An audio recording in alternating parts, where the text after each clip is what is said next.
بہت ہی پرانے وقتوں کی بات ہے کہ کسی گاؤں میں احمد نامی ایک شخص رہتا تھا۔ وہ غلہ فروشی کا کام کرتا تھا اور گاؤں کے بیچوں بیچ ایک بڑے بازار میں اس کی غلے کی دکان تھی۔ اس دکان میں گندم، چاول، گڑ، شکر، مکئی اور دالیں فروخت ہوتی تھیں۔ اس کی ایمانداری، خوش اخلاقی اور غلے کے مناسب داموں کی وجہ سے لوگ دور دور سے اس کی دکان میں سودا لینے آتے تھے۔ اس کی دکان میں دو نوعمر لڑکے بھی کام کرتے تھے۔ ایک کا نام احسن تھا اور دوسرے کا نام محمود۔ دونوں تقریباً ہم عمر ہی تھے اور کوئی 12 سال کے ہوں گے۔ ان دونوں کا تعلق غریب گھرانوں سے تھا اور دونوں کے باپ اس دنیا میں نہیں تھے۔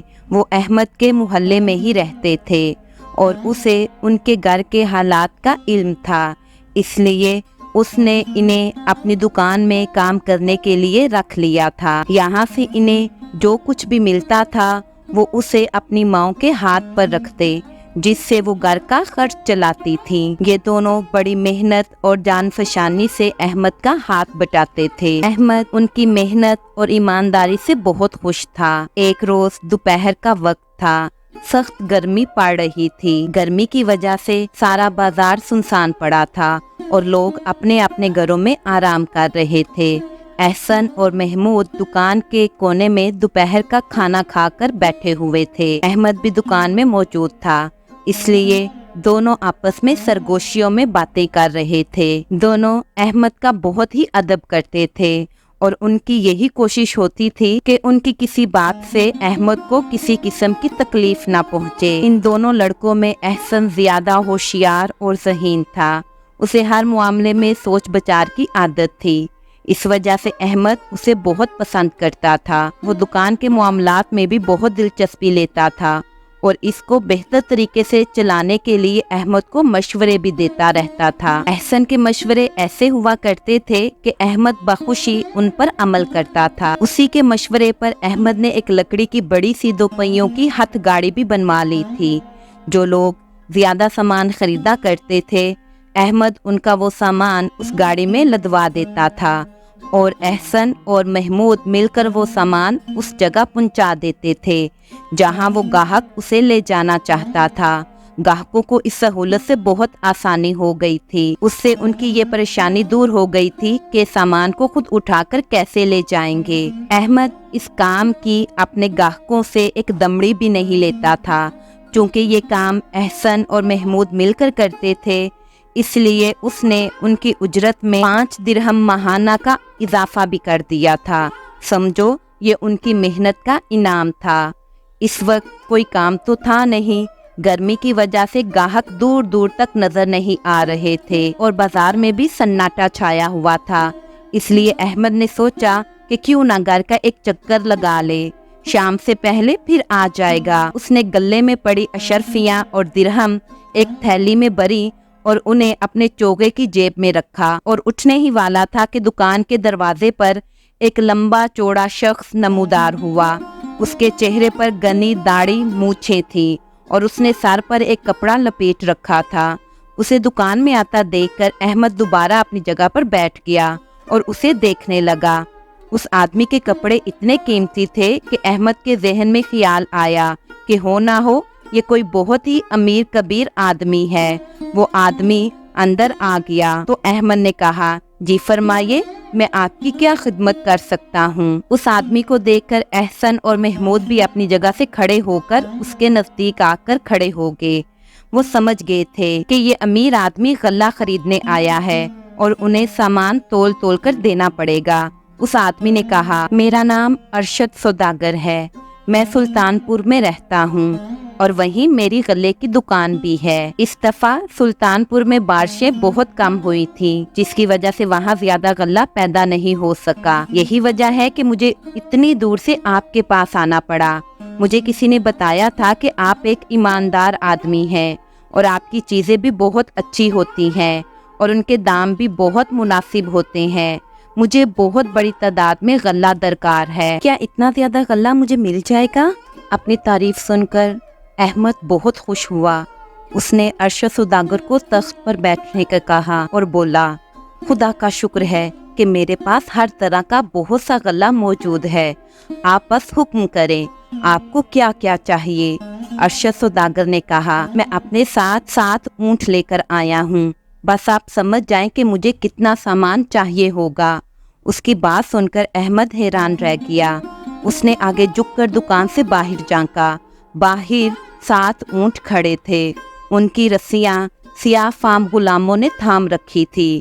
اس نے کہا، آپ مجھے بتا دیں کہ آپ کو کون کون سی اشیاء چاہیے، میں انہیں نکلوا کر دے دوں گا۔ ارشد سوداگر نے اس کو سامان بتانا شروع کیا۔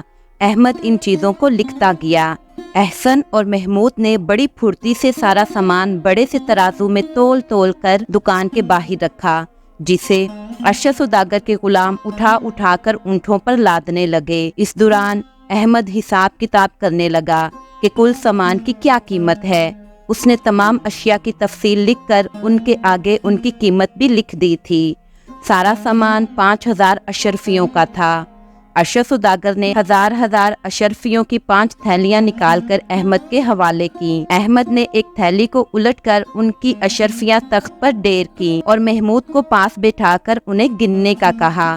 خود اس نے دوسری تھیلی کھول لی تھی اور ان میں موجود اشرفیوں کو گننے لگا۔ اچانک بے خیالی میں محمود کا ہاتھ اشرفی کے ڈھیر سے ٹکرا گیا اور چند اشرفیاں زمین پر گر پڑیں۔ یہ اچانک ہی اور غیر ارادی طور پر ہوا تھا۔ اپنی اس حرکت پر محمود شرمندہ نظر آنے لگا۔ احسن اس کے نزدیک ہی کھڑا تھا۔ اس نے جلدی جلدی اشرفیاں زمین سے اٹھانا شروع کر دی اور انہیں تخت پر رکھنے لگا۔ اچانک ایک بات دیکھ کر احمد سکتے میں آ گیا۔ اسے اپنی آنکھوں پر یقین نہیں آ رہا تھا۔ جب احسن ان اشرفیوں کو زمین سے اٹھا رہا تھا تو اس نے آنکھ بچا کر ایک اشرفی اپنی جیب میں ڈال لی تھی۔ وہ اس بات سے بے خبر تھا کہ احمد اسے دیکھ رہا ہے۔ احمد اس پر بہت اعتماد کرتا تھا اور اسے بہت اچھا لڑکا سمجھتا تھا۔ اس کی اس حرکت سے اسے دلی صدمہ پہنچا، مگر اس وقت تو اس نے احسن سے اس بارے میں ایک لفظ بھی نہیں کہا اور ایسا بن گیا جیسے اسے کچھ پتا ہی نہیں ہے۔ اس نے سوچ لیا تھا کہ جب ارشد سوداگر چلا جائے گا تو وہ احسن سے اس بارے میں پوچھ گچھ ضرور کرے گا۔ چوری کرنا بری بات ہوتی ہے۔ اس نے فیصلہ کر لیا کہ اس حرکت کے نتیجے میں اب اسے اپنی دکان میں بھی نہیں رکھے گا، بلکہ احسن کو نوکری سے نکال دے گا۔ تھوڑی دیر بعد جب انہوں نے 5 تھیلیوں کی اشرفیاں گن لی تو احمد نے دیکھا کہ احسن دکان میں موجود نہیں تھا۔ اس کے ذہن میں آیا کہ شاید وہ اشرفی کو کہیں چھپانے گیا ہے۔ ایک مرتبہ پھر احمد کو اس کی حرکت پر بہت افسوس ہوا۔ وہ تو اسے ایک بہت ہی اچھا اور ہاتھ کا صاف لڑکا سمجھتا تھا، مگر آج اس نے ایک اشرفی کی چوری کر کے اس کے اعتماد کو چور چور کر دیا تھا۔ احمد کی دکان سامان سے تقریباً خالی ہو چکی تھی اور اس میں موجود سامان اونٹوں پر لاد دیا گیا تھا۔ چاروں غلام اس مشقت کے کام سے پسینے سے شرابور تھے۔ احمد نے محمود کو بازار کی طرف دوڑایا کہ وہ جلدی سے جائے اور ان کے لیے شربت لے آئے۔ چاروں غلام کام ختم کر کے کونے میں بیٹھ گئے تھے۔ محمود جلد ہی ٹھنڈا اور خوش ذائقہ شربت لے آیا اور مٹی کے آبخوروں میں ڈال کر سب کو پیش کیا۔ ابھی وہ لوگ شربت پی ہی رہے تھے کہ احمد کی نظر دور سے آتے ہوئے احسن پر پڑی۔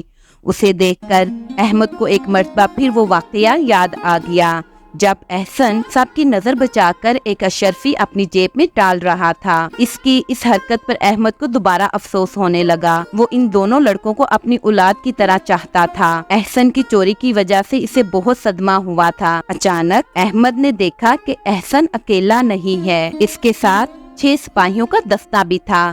تھوڑی دیر میں وہ سب دکان پر پہنچ گئے۔ دکان میں داخل ہوتے ہی احسن نے سپاہیوں سے کہا، یہی ہے وہ شخص جس کے متعلق میں نے دروغہ صاحب کو بتایا تھا۔ 2 سپاہیوں نے جپٹ کر ارشد سوداگر کو اپنی گرفت میں لے لیا۔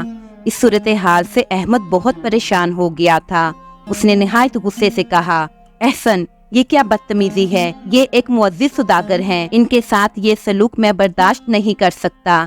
احسن نے بڑے ادب سے کہا، مالک ابھی آپ کو سب کچھ پتا چل جائے گا۔ سپاہیوں کو دیکھ کر چاروں غلام بھی گھبرا کر کھڑے ہو گئے تھے۔ محمود بھی ایک کونے میں سہما ہوا کھڑا تھا۔ اتنے سارے سپاہیوں اور ان کی میانوں میں لٹکی تلواریں دیکھ کر وہ خوف زدہ ہو گیا تھا۔ ادھر ارشد سوداگر غصے سے لال ببوکا ہو رہا تھا۔ اس نے نہایت غصے سے احسن کو دیکھا اور بولا، لڑکے تو مجھے نہیں جانتا، میں تجھے چھوڑوں گا نہیں، اس بے عزتی کا بدلہ ضرور لوں گا۔ اس کی بات سن کر احسن ذرا بھی نہیں گھبرایا۔ اس نے کہا، جناب آپ کے فریب کا پول کھل گیا ہے، آپ میرے مالک کو دھوکہ دے کر انہیں تباہ کرنا چاہتے تھے، اصلی مال لے کر انہیں نقلی اشرفیاں تھما رہے تھے۔ احمد نے یہ بات سنی تو اس نے جلدی سے ارشد سوداگر کی دی ہوئی ایک اشرفی تھیلی سے نکال کر زمین پر گھسی اور یہ دیکھ کر حیران رہ گیا کہ اس کا سونے جیسا رنگ اتر گیا تھا اور اندر سے پیتل کی دھات نظر آنے لگی تھی۔ احمد نے جلدی سے مزید کئی اشرفیاں زمین پر گھس کر دیکھی، وہ بھی سب کی سب نقلی تھی۔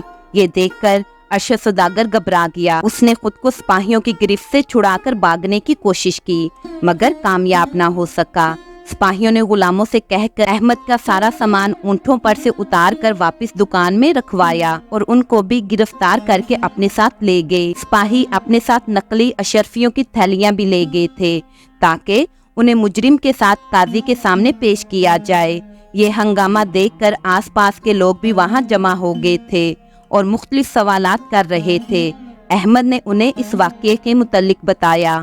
وہ بہت خوش تھا کہ وہ ایک بڑا دھوکہ کھانے سے بچ گیا ہے۔ جب لوگوں کا جمگٹا کم ہوا تو اس نے بڑی محبت سے احسن کو اپنے قریب بٹھایا اور بولا، احسن جب تم ایک اشرفی چھپا کر اپنی جیب میں رکھ رہے تھے تو میں نے تمہیں دیکھ لیا تھا اور مجھے تمہاری اس چوری پر بہت افسوس ہوا تھا۔ یہ تو مجھے اب پتا چلا کہ تم چور نہیں تھے اور جو کچھ بھی کر رہے تھے میرے فائدے کے لیے ہی کر رہے تھے۔ احسن مسکرا کر کہا، خدا کا شکر ہے کہ میری بے گناہی ثابت ہو گئی۔ جب محمود کا ہاتھ لگ کر اشرفیاں زمین پر گری تھیں تو ٹھن کی طرح کی آوازیں آئی تھیں۔ مجھے اچھی طرح پتا ہے کہ تانبے اور پیتل کے سکوں کے گرنے سے ایسی ہی آوازیں آتی ہیں۔ اشرفی زمین پر گرے تو ان کی آواز دوسری ہوتی ہے، یوں لگتا ہے جیسے فرش پر کوئی پتھر ٹھک کر کے گرا ہو۔ اس کے گرنے سے آواز میں کھنک نہیں ہوتی جیسے پیتل کے سکوں میں ہوتی ہے۔ میں نے اشرفیوں کے نیچے گرنے کی آواز سنی تو مجھے اسی وقت شبہ ہو گیا تھا۔ میں سب کی آنکھ بچا کر ایک اشرفی لے کر باہر نکلا اور کونے میں بیٹھ کر اس کو زمین پر گھس کر دیکھا تو اندر سے پیتل کی دھات دکھائی دی، جبکہ اشرفیاں تو خالص سونے کی ہوتی ہیں۔ انہیں کتنا ہی گھسے ان کی پلاہٹ ختم نہیں ہوتی۔ میں سمجھ گیا کہ یہ آدمی کوئی دھوکے باز ہے اور آپ کو جل دینے کی کوشش کر رہا ہے۔ یہ دیکھ کر میں بھاگا بھاگا داروغہ جی کے پاس پہنچا اور انہیں ساری بات بتائی۔ انہوں نے غور سے میری بات سنی اور سن کر مجھے شاباش دی۔ پھر انہوں نے اپنے سپاہی میرے ساتھ کر دیے تاکہ وہ اس نوسر باز کو پکڑ سکیں۔ احسن میں تمہارا مشکور ہوں کہ تمہاری عقل مندی کی وجہ سے میں ایک بہت بڑے نقصان سے بچ گیا ہوں۔ اگر وہ چلاک سوداگر اپنے مقصد میں کامیاب ہو جاتا تو میرے تباہ ہونے میں کوئی کسر نہیں رہ گئی تھی۔ محمود بھی ان دونوں کے قریب کھڑا یہ باتیں سن رہا تھا اور حیران ہو رہا تھا۔ اسے اس بات کی بہت خوشی تھی کہ اس کا دوست ایک عقل مند لڑکا ہے۔ احمد تو احسن سے بہت ہی خوش تھا۔ اس نے اس بات پر افسوس کا اظہار بھی کیا تھا کہ اس نے ناحق اس پر شک کیا تھا۔ اس خوشی میں اس نے دونوں لڑکوں کو 10-10 درہم بھی دیے اور کہا کہ اگلے ہفتے میلہ شروع ہو رہا ہے، یہ رقم تم دونوں وہاں خرچ کرنا اور مزے سے گھومنا پھرنا اور جو جی میں آئے کھانا پینا۔ دونوں لڑکے بہت خوش ہو گئے۔ اگلے دن احمد کی دکان پر گاؤں کا داروغہ آیا اور آتے ہی احسن کے بارے میں پوچھا۔ احمد نے احسن کو بلا کر اس کے سامنے کھڑا کر دیا۔ داروغہ نے شفقت سے اس کے سر پر ہاتھ پھیرا اور بولا، تم نے ایک بہت بڑا کارنامہ سر انجام دیا ہے۔ اس مجرم کو قاضی کی عدالت میں پیش کر دیا گیا ہے اور قاضی صاحب نے اسی سلسلے میں تم دونوں کو بھی عدالت میں طلب کیا ہے۔ وہ اس واقعے کی تفصیل تم دونوں کی زبان میں جاننا چاہتے ہیں۔ احسن تھا تو بچہ، قاضی کا نام سنا تو گھبرا گیا، مگر احمد نے اسے دلاسا دیا اور بولا، احسن گھبراؤ نہیں، میں بھی تمہارے ساتھ چل رہا ہوں۔ احمد نے دکان بند کی اور دونوں لڑکوں کو ساتھ لے کر داروغہ جی کے ساتھ قاضی کی عدالت میں پہنچ گیا۔ ارشد سوداگر کٹہرے میں سر جھکائے کھڑا تھا۔ تھوڑی دیر میں مقدمے کی کاروائی شروع ہوئی۔ پہلے احمد نے تفصیل بتائی، پھر احسن نے پورا واقعہ سنایا۔ اس کی بات سن کر قاضی سمیت وہاں سب لوگ اس کی ذہانت پر اش اش کر اٹھے۔ جرم ثابت ہو گیا تھا۔ ارشد سوداگر کو 80 کوڑوں اور 10 سال قید کی سزا سنا دی گئی۔ اس کے بعد قاضی نے احسن سے کہا،